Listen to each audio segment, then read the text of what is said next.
کپڑے ہونے چاہیے جسم پر شرع کے مطابق، کسی بھی رنگ کے ہوں چاہے۔ اس کے بعد شادی کارڈ، تو بھائی سادہ سا شادی کارڈ بنانے میں کوئی حرج نہیں، شادی کارڈ ہو مگر سادہ ہو، اور اس میں اس بات کا بھی خیال ہو کہ بسم اللہ بھی لکھی ہوئی نہ ہو، اور کوئی حدیث اور دعا بھی اور آیت بھی لکھی ہوئی نہ ہو، بس بسم اللہ زبانی پڑھ لیں، 786 علامت کے طور پر لکھ دیں، یہ بسم سبحانہ ہو بسم ہی تعالی لکھ دیں، پھر اس میں محمد صلی علی رسول کریم بھی نہ لکھیں، زبانی پڑھ لیں، اور ایک سادہ سا خط لکھ دیں، خط کے طور پر نکاح کی تاریخ وغیرہ اور پروگرام اس کے اندر تحریر کر دیں۔ یہ میں اس لیے عرض کر رہا ہوں کہ شادی کارڈ تو اطلاع دینے کے لیے ہوتا ہے، بس شادی ہو گئی، کارڈ کنڈی ٹوکری میں گیا، پھر وہ ادھر ادھر نالیوں میں گھومتا ہے، اللہ بچائے، اور اس میں بسم اللہ لکھی ہوئی ہے تو اس کی بے حرمتی ہو رہی ہے، آیت لکھی ہوئی ہے تو وہ بے حرمتی ہے، النکاح من سنتی لکھا ہوا ہے تو اس کی بے حرمتی ہو رہی ہے، اتنی بے حرمتی علامان والا بھی، تو وہی کیا ضرورت ہے ان سب باتوں کے لکھنے کی؟ اس کے بغیر بھی تو نکاح کی اطلاع ہو سکتی ہے، جب ہو سکتی ہے تو اسے کرنا چاہیے۔ شیطان نے اپنا کام کر لیا، دیکھو وہاں پہ کہ یہ سب لکھوا دیا، اب وہ نیکی کر کے لکھ رہا ہے نا آدمی، اچھا سمجھ کے لکھتا ہے، کوئی برا سمجھ کے لکھتا ہے، اچھے سمجھ کے لکھتے ہیں، اچھائی ذہن میں بٹھا کر کے کتنا بڑا گناہ کروا لیا اور کتنی بڑی بے ادبی کروا لی اس نے، یہ سب جو بھی کریں گے سب اس گناہ بے ادبی گناہ میں مبتلا ہوں گے، اس کے وبال کے اندر آئیں گے۔ اور دوسری طرف سے اس نے جناب بہت قیمتی اور بڑھیا سے بڑھیا شادی کارڈ بنوانے کا اس نے ذہنوں کے اندر شوق پیدا کر دیا، اب جس کو دیکھو بڑا اعلیٰ سے اعلیٰ قیمتی سے قیمتی کارڈ بنا رہا ہے، ہزاروں نہیں لاکھوں روپے خرچ ہوتے ہیں اس کے اوپر، وہ لاکھوں روپے جس کے اندر اور 10 لڑکیوں کی شادی ہو جائے، گھر آباد ہو جائے، اور وہ کیا ہے، وہ کارڈ تقسیم ہونے کے بعد کنڈی ٹوکری میں لاکھوں روپے جا رہے ہیں اور نالیوں میں جا رہے ہیں، بس کوڑی کے اوپر پڑے ہوئے کارڈ، بس آج شادیاں ہوتی ہیں، گھر میں بھی کوئی نہیں رہ سکتا، کہاں تک رکھے، دروازے بھر جاتی، گھر سے نکلتے ہیں، وہ سال 6 مہینے میں صفائی ہوتی ہے، پھر ان کی سب باہر پھینکنے پہ لاکھوں روپے کا ہے، نالی میں پڑے ہوئے، سوچو جو شیطان نے کہاں سے دھوکہ دیا، کس طرح پیسے ضائع کروا، گناہ بھی ہوا، پیسے بھی ضائع ہوا، بے برکتی بھی ہوئی، بے ادبی بھی ہوئی، کتنے سارے گناہ کرا دیے اس نے۔ یہ ہے شادی کے موقع پر گناہ کرانے کا شیطان کا حربہ۔ پھر شادی سے پہلے مہندی کی رسم ہوتی، تو دیکھو یہاں تک تو کوئی حرج نہیں، گھر کی عورتیں یا 1-2 قریب کی خواتین شریف پردے کے اندر آئیں، شریف پردے کے اندر گھر میں رہیں، شریف پردے کے اندر ہوں، اور سب مل کر کے اپنے بھی اور دلہن کے بھی مہندی لگا دیں، اس میں تو کوئی قباحت نہیں۔ لیکن اب یہ بھی ایک مصیبت کہ مہندی ایک آفت ناگہانی ہے، کس طریقے سے جناب وہ مہندی آتی ہے آپ کو سب کو پتا ہے، کتنی بے پردہ عورتیں اس کے ساتھ آتی ہیں، سروں پر تھال ہوتے ہیں، چراغ ہوتے ہیں، ہمارے پاس ایک جلوس آ رہا ہے، مہندی کا ایک جلوس آ رہا ہے، اور وہ جلوس بھی عورتوں کا، کیا آ رہا ہے، مہندی آ رہی ہے، وہ شیوں کی مہندی بھی اس کو دیکھ کے شرما گئی ہوگی، جیسے کہ آج ہماری شادی بیاہ کی مہندی آتی، تصویر کشی ہو رہی ہے، ناچ گانا ہو رہا ہے، مرد و عورتوں اختلاط ہو رہا ہے، عورتیں آراستہ پیراستہ ہیں، نہ میرا مرد بھی آ رہے ہیں، نمازیں قضا ہو رہی ہیں، ایک گناہ، ایسی مہندی سراسر ناجائز، جس سے بچنا ضروری۔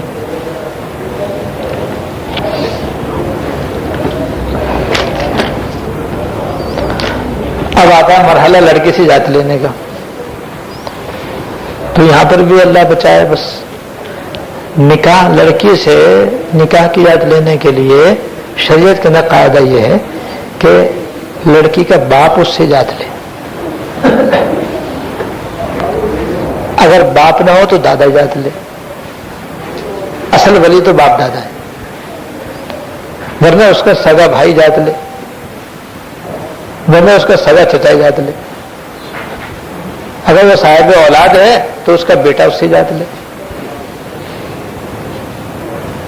یعنی جس سے اس کا نکاح ہمیشہ ہمیشہ حرام ہے وہ اس کا ولی ہے، وہ اس سے اجازت لے۔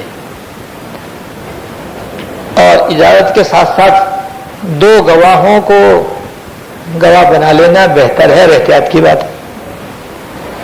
تو وہ دونوں گواہ بھی اس کے محرم ہونے چاہیے، اس دلہن کے جس کے نکاح کی اجازت لینے کے لیے ولی آیا ہے، اس کے وہ 2 گواہ بھی اس کے محرم ہوں، یعنی اس لڑکی کا ان دونوں گواہوں کے ساتھ بھی ہمیشہ ہمیشہ نکاح حرام ہو۔ مثلا باپ اجازت لے رہا ہے، 2 بھائی گواہ بن رہے، دادا اجازت لے رہا ہے، چچا تایا گواہ بن رہے، یا بھائی اجازت لے رہا ہے، ماموں گواہ بن رہے، سگے ماموں۔ کیوں محرم کیوں ہونے چاہیے؟ اس لیے کہ وہ اس کے پاس جائیں گے، اور پردے کے پیچھے اجازت لینے کا طریقہ نہیں کہ معلوم نہیں کون اجازت دے رہی ہے۔ گواہ بننے کا مطلب یہ ہوتا ہے کہ جی ولی اجازت لے رہا ہے، 2 گواہ اس بات کی گواہی دے رہے ہیں کہ ہمارے سامنے دلہن نے اپنے ولی کو نکاح کی اجازت دی، تو گواہ تو سامنے ہوں گے نا۔ اور جب وہ محرم ہوں گے تو پردے کا مسئلہ نہیں ہوگا، نہ دلہن کو کوئی پریشانی یا تکلیف ہوگی، نہ ان کو کوئی پریشانی یا تکلیف ہوگی، آسانی سے ولی اجازت لے لے گا، گواہ گواہی دے دیں گے کہ ہمارے سامنے اجازت دے دی۔ دیکھو کیسا پیارا طریقہ ہے، کیسا اچھا طریقہ ہے۔ اب یہاں ہم نے اس کو چھوڑ دیا، اب کیا کرتے ہیں؟ اس کے بہنوئی کو اجازت دینے کے لیے بھیجتے ہیں۔ بھائی بہنوئی جو ہے وہ تو نامحرم ہے، وہ تو نامحرم ہے، اس سے تو نکاح بہن کے طلاق دینے کے بعد اور عدت گزرنے کے بعد، جو اس کے انتقال اور عدت گزرنے کے بعد جو ہو سکتا ہے، نامحرم ہے وہ تو، لیکن بہنوں کو بنائیں گے۔ باپ جو ہے وہ خود بیٹی سے اجازت لیتے ہوئے شرماتا ہے، معلوم ہے میرے کیوں شرماتا ہے؟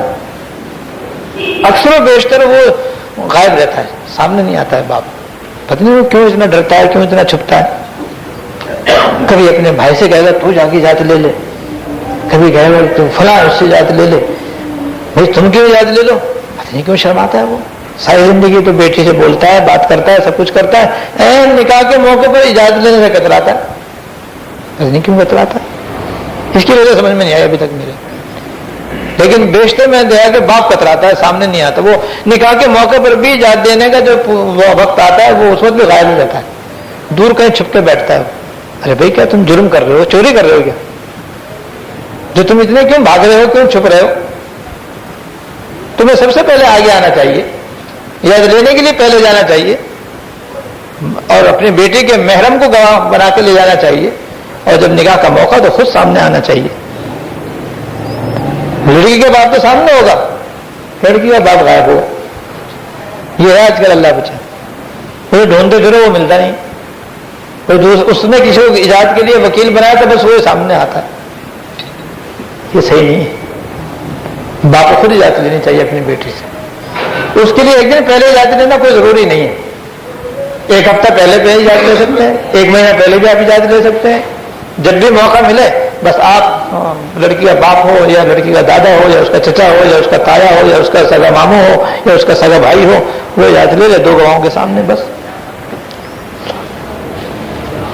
باپ دادا اجازت لیں تو لڑکی اگر کنواری ہو تو خاموش رہنا کافی ہے، زبان سے اجازت دینا ضروری نہیں ہے، اور اگر باپ دادا کے علاوہ کوئی اجازت لے رہا ہے، باپ دادا نہیں ہے اور کوئی ولی اجازت لے رہا ہے تو پھر زبان سے اجازت دینا ضروری ہے، کنواری کے لیے بھی۔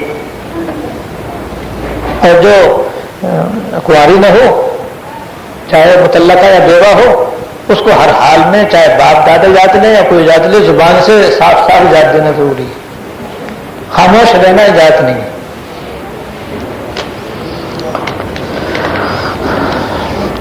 شادی بیاہ کے موقع پر جو تحفے تحائف کا معاملہ ہے، بھائی یہ تو بڑا خطرناک ہے آج کل۔ خطرناک اس لیے کہ بس ادلا بدلا لازمی ہو گیا ہے، پیسے دیں گے تو پیسے لیں گے، کولر دیں گے تو کولر لیں گے، ڈنر سیٹ دیں گے تو ڈنر سیٹ لیں گے، چائے کا سیٹ دیں گے چائے کا سیٹ لیں گے، جوڑے دیں گے تو جوڑے کے طالب رہیں گے، یعنی بدلے کے طالب رہیں گے. تو یہ تو کوئی ناجائز ہے. یہ تو تم نے شادی نہیں کی، کاروبار کیا ہے.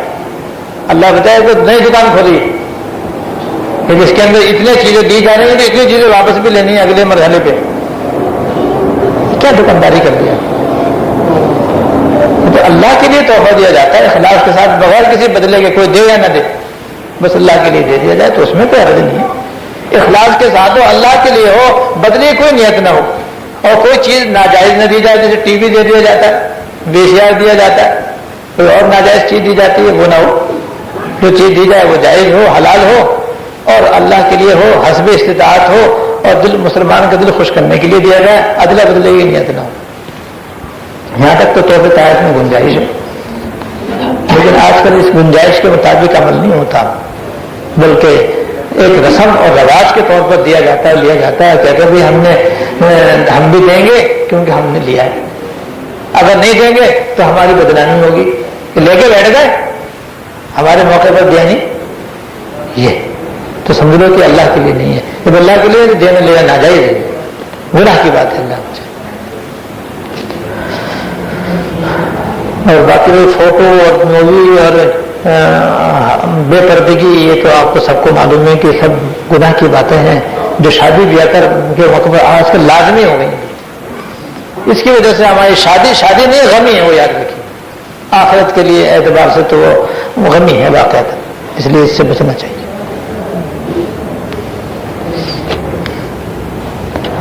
جب لڑکی کو رخصت کرتے ہیں تو یہ عجیب معاملہ دیکھنے میں آتا ہے کہ زندگی بھر تو کبھی قرآن شریف کھول کے دیکھتے ہی نہیں، اور قرآن شریف پڑھتے نہیں، نہ پڑھتے ہیں نہ پڑھاتے ہیں. اور جہاں لڑکی کی رخصتی کا بتا اللہ قرآن شریف نکال کے لاؤ، قرآن شریف کہاں ہے، قرآن شریف کہاں ہے. اور اب جناب اس کے سائے میں لڑکی کو رخصت کرتے ہیں. سراسر قرآن شریف کی بے حرمتی ہے. کیا قرآن شریف بس اسی کے لیے نازل ہوا ہے کہ اگر تم اپنے بیٹی کو رخصت کرنا، اپنے بہن کو رخصت کرنا تو قرآن شریف سر پہ رکھ کے رخصت کرنا؟ اس کے سائے میں بیٹی گھر سے جا رہی ہے. ارے اس کے دل میں اتارتے تو کچھ بنتا، اس قرآن شریف اس کے دل میں اتارتے تو کچھ کام بنتا. اب سر پہ رکھنے سے، جبکہ قرآن شریف کا کوئی حکم اس کے جسم پر نہیں ہے، اس کا لباس خلاف شرع ہے، اس کی پوشاک خلاف شرع ہے، اس کی وضع خلاف شرع ہے، اس کا میک اپ خلاف شرع ہے، اس کی بھویں خلاف شرع ہے، سر سے پیر تک تو وہ حرام اور ناجائز کاموں کے اندر ڈوبی ہوئی ہے. اب قرآن شریف سر پہ رکھنے سے کیا ہوگا؟ بلکہ اور قرآن شریف کی بے حرمتی ہوگی اور بے ادبی ہوگی. اللہ بچائے. یہ ہے. تو جیسے ہمارے یہاں جب جھگڑا ہوتا ہے تو قرآن شریف قسم کھائی جاتی ہے، اللہ بچائے. اور جب بچے کو رخصت کرنا ہوتا ہے تو اس کے سر پہ قرآن شریف رکھا جاتا ہے. تو گویا بس قرآن شریف 2 کاموں کے لیے اترا تھا.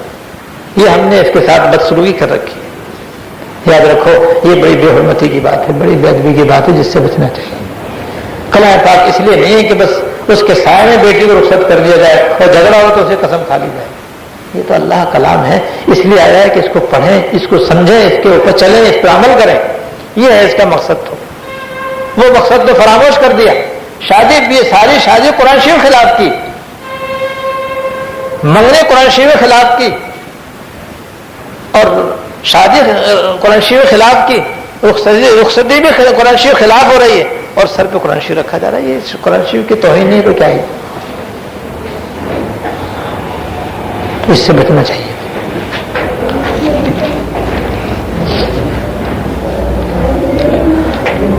اس کے بعد پھر ولیمے کا نمبر. ولیمہ بھی اللہ بچائے آج کل بڑا خطرناک ہوتا ہے.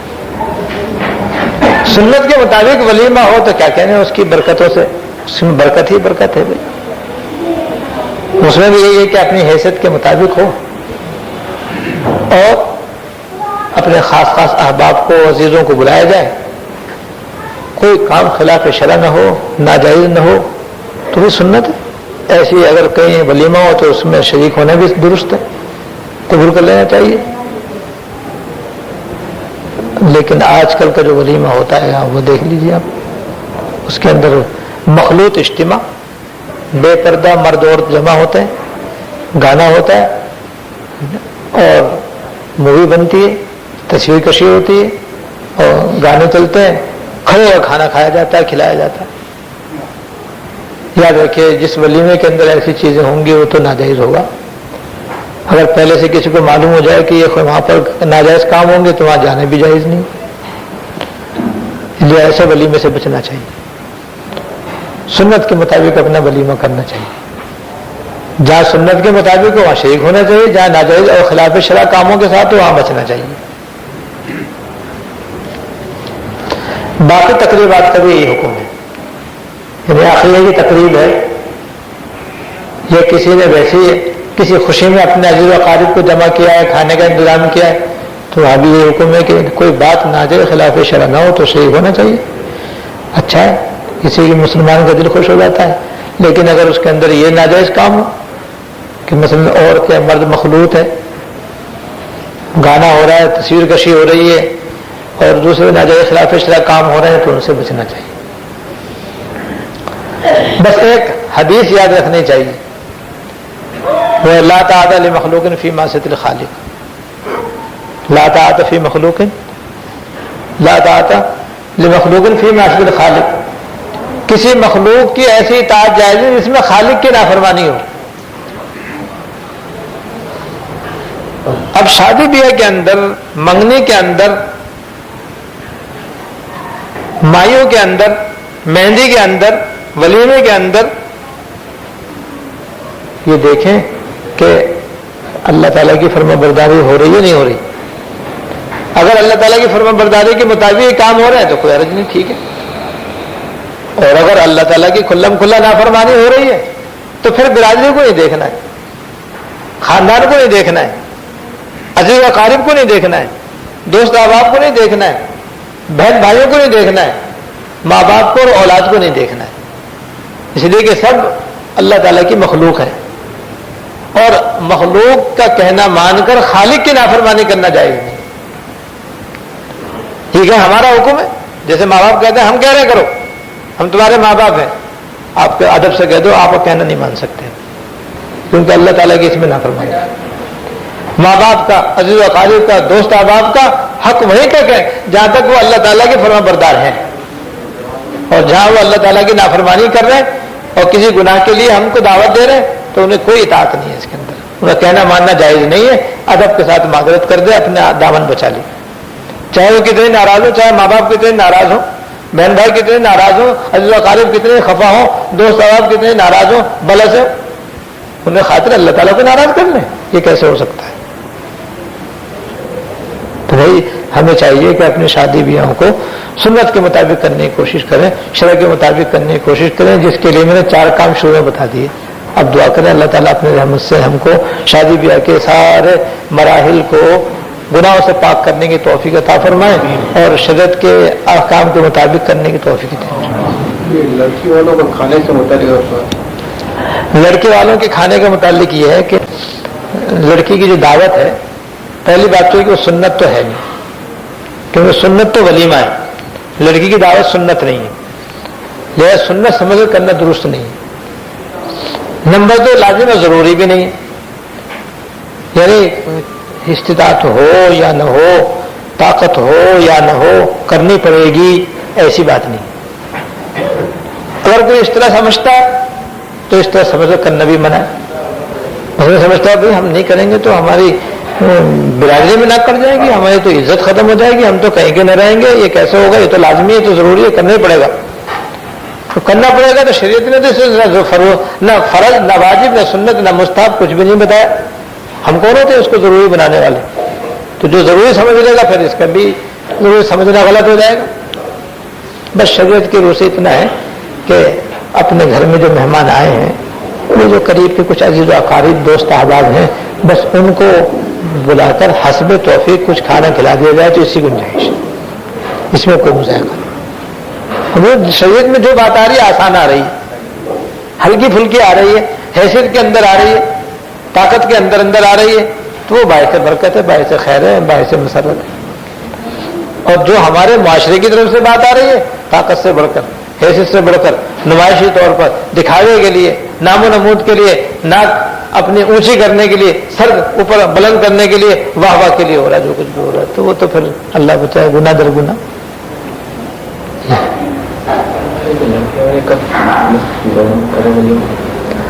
ولیمہ نکاح کے دن بھی ہو سکتا ہے، جس آج نکاح ہوا شام کو بھی دعوت ہو سکتی ہے، بہتر یہ کہ دوسرے دن کریں۔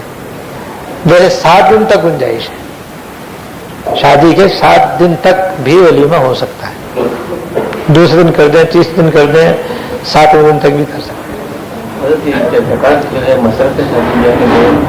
ہاں زکوٰۃ میں نے کہا تھا نا کہ شادی بیاہ سے کوئی زکوٰۃ کا مصرف ہے نہیں، یہ ہم لوگوں نے اپنی طرف سے بنایا ہوا ہے، اور اس کے اندر اکثر و بیشتر صورت ایسی ہوتی ہے کہ زکوٰۃ ادا نہیں ہوتی، اس لیے کہ زکوٰۃ کا نصاب 6,000 روپیہ ہے، اصل تو 52.5 تولہ چاندی، اس کی جو قیمت لگائے تھے تو پھر 6,000 ساڑھے 6,000 روپے بنتے ہیں۔ اب 6,000 ساڑھے 6,000 روپے آج کل کس کے پاس نہیں ہے؟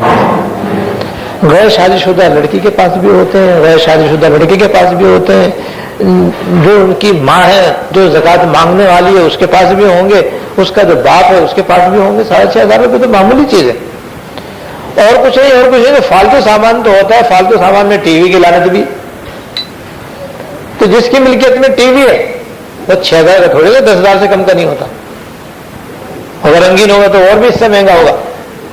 نتیجہ یہ کہ وہ تو پہلے ہی زکوٰۃ نہ لینے کا مستحق، اور یہاں 10,000 20,000 تو کچھ حیثیت ہی نہیں ہے، 50,000 روپے چاہیے شادی کے لیے، کم سے کم 25,000 روپے سیٹ کے لیے چاہیے۔ پہلے 5 تولے سیٹ بنتا تھا 25 میں، اب نہیں بنتا، اب تو مہنگا ہو گیا سونا، 40,000 چاہیے اب تو کم سے کم، تو سیٹ کے لیے 40,000 مانگے جا رہے ہیں، دعوت کے لیے 50,000 مانگے جا رہے ہیں، اور جہیز مانگے جا رہے ہیں، اور جہیز کے لیے 50,000 الگ سے مانگے جا رہے ہیں۔ اب یہ سب زکوٰۃ دی جا رہی ہے لڑکی والے کو کہ بھائی شادی کرنی ہے، وہ بھی مانگ رہی ہے، دوسرے بھی خیال کر رہے ہیں اس کا، زکوٰۃ کسی کی بھی نہیں ادا ہو رہی۔ اس لیے بھائی یہ یاد رکھیے، زکوٰۃ جس طرح فرض ہے اس کا صحیح مصرف میں پہنچانا بھی فرض ہے، جیسے نماز فرض ہے تو اس کو اس کے وقت کے اندر قبلے کی طرف منہ کر کے ادا کرنا بھی فرض ہے۔ اب آپ کہیں نماز تو فرض ہو گئی، چلو وقت تو نہیں ہوا پہلے پڑھ لو، جو وقت آئے گا تو پڑھنی نہیں پڑے گی، تو بھلا اس طرح سے نماز ہو جائے گی؟ یا جناب جان بوجھ قضا کر دی تو قضا کرنے سے نماز نہ پڑھنے گناہ ہوگا نہیں ہوگا؟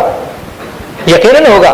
تو ایسے یہاں پر بھی سمجھو کہ ہم یہ سمجھتے ہیں کہ زکوٰۃ تو ہمیں دینی ہے، چلو شادی میں دے دیں، اس کا شادی ہو جائے گی، تو یہ تو دیکھو مستحق ہے یا نہیں ہے، 99% مستحق نہیں ہوتے لینے والے، جب نہیں تو پھر ہم نے اپنے زکوٰۃ نہیں ادا کی، اللہ تعالیٰ کے یہاں ہم زکوٰۃ نہ دینے والوں میں شمار ہوں گے، اور وہ اس کے لیے مانگنا جائز نہیں، مانگ کے اس نے اپنے آپ کو گنہگار کر لیا، دینے والا بھی گنہگار ہو گیا، مانگنے والا بھی گنہگار ہو گیا۔ یہ دیکھو انجام نکلا زکوٰۃ کو شادی بیاہ کے لیے استعمال کرنے کا۔ کہ واقعی کوئی مجبوری ہو تو پھر اس کا طریقہ علماء بتا سکتے ہیں آپ کو جب آپ پوچھیں گے انشاءاللہ، لیکن عام طریقہ جو ہے یہ تو ہمارا صحیح نہیں ہے۔ اچھا، یہ لڑکی کے والدین بعض اوقات لڑکوں کی مجبوری کی وجہ سے فرمائشیں ان کو پوری کرنی پڑتی ہیں، اس کے لیے کیا چاہیے؟ نادی کے فرمائشیں تو میں نے بتایا تو کاروبار کرنا ہے، یہ کاروبار تو ہے نہیں ہے، اس کو کاروبار بنانا جائز بھی نہیں ہے، لہذا اب یہ تو قباحت سے خالی ہے ہی نہیں۔ اب جو اپنے بیٹے بیٹی کا رشتہ دے رہا ہے یا لے رہا ہے تو جو مانگ رہا ہے پیسے اس کے لیے تو حرام ہے وہ پیسے، جو مانگ رہا ہے کہ اتنے یہ بھی دینا یہ بھی دینا یہ بھی دینا، اس کا مطلب یہ کہ وہ زبردستی مانگ رہا ہے اور وہ مجبور ہو کر کے دے رہا ہے، تو کسی مسلمان کا مال اس کی خوشدلی کے بغیر حلال نہیں ہوتا۔ اب یہاں وہ مجبوراً شادی کرنے کی وجہ سے دے رہا ہے تو یہ تو رشوت ہے، اور رشوت حرام۔ تو جیسے پولیس والے کو رشوت دینا گناہ ہے، ایسے یہ شادی کی رشوت ہے، یہ بھی دینا گناہ ہے، لینے والے کے لیے تو بہت ہی زیادہ گناہ ہے، اللہ بچا۔